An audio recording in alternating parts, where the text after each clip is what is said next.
One might think that Australia's finest, and by extension its most progressive, institutions are our universities, with headlines such as Monash University, largest ever graduating class of Indigenous business leaders celebrated at Monash.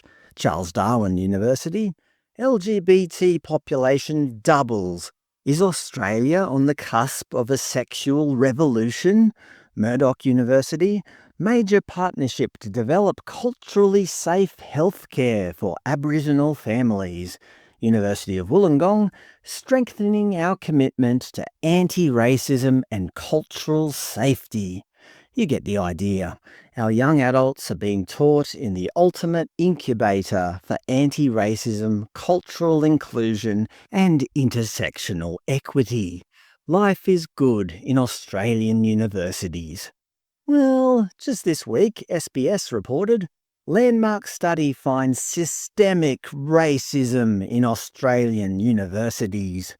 It turns out the so-called bastions of social justice are nothing more than PR-managed facades, masking a widespread culture of exclusion.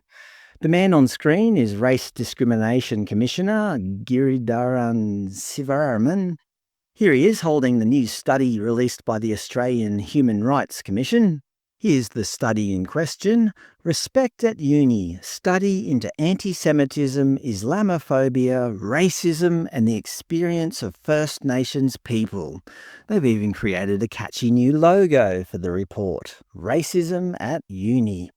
In his foreword, the good commissioner wrote, "We must remember that many universities were established as colonial institutions. They were built upon a foundation of racism and systemic exclusion, starting with the first peoples of this land. Yes, the literal bricks and mortar ooze racism." According to the report, 76,131 university students and staff responded to the Racism at Uni survey. This is what's known as a voluntary response sample, which typically overrepresents people with strong opinions or negative experiences. I can already smell the sweet scent of bias. Here are some of the key findings. Jewish and Palestinian respondents report experiences of racism at rates over 90%. First Nations, Chinese, Middle Eastern and Northeast Asian respondents all report experiences of racism at rates over 80%. And this one I found a bit surprising. 96.5% of Caucasian people experienced anti-white racism. Nah, I made that last one up. As if they would interview white people, or if they did, they certainly wouldn't count their experiences as racism. For example, in section 3.3, Insights from Respondents who identify as African, the report clearly states, respondents include those who identify as African and people with an African heritage, excluding those of European heritage who may come from Africa and those with a white South African heritage. Inclusion is so wonderful, except for those pesky white people. You don't need to include them. It turns out the always inclusive LGBT community aren't so inclusive. LGBT plus clubs and formal inclusion initiatives often fail to reflect community diversity and tend to be dominated by white students. Apparently, even the rainbow has a preferred shade: white. Actually, this entire report is basically bashing white people. Here are some more examples, and I promise you these are all real. Because some of my facial features don't align with people's views of what I am meant to look like, my identity often gets diminished and invalidated by white male students. During seminar discussions, the teacher tends to ignore students of Asian descent and only engages with white students.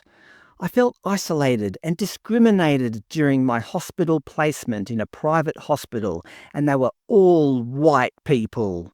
I have had my leadership style mischaracterized as too assertive or even aggressive, particularly by white women.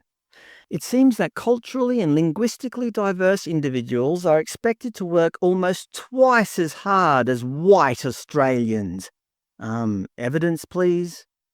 Some students even made fairly racialized suggestions, such as, having a non-white psychologist that students of diverse backgrounds can go to receive support about their experiences of racism. So they want to be able to select the race of their health practitioners? That sounds rather racist. Of course, the report makes sure to hit all the buzzwords. Power imbalances based on race and white privilege. The purpose of racialization is to maintain a racial hierarchy where white communities take priority. Since colonization, this process has continued to provide economic, social, and political benefits to white communities. And just to make sure you really get the message, they define whiteness. White supremacist racial hierarchies prioritize whiteness to maintain power and privilege in society. So in conclusion, based on the evidence I've seen in this report, white people are bad and Australia is a racist country. And yet millions of students every year want to come here. Anyway, as you've clearly seen, this new racism report is truly a triumph of objective, multifaceted research.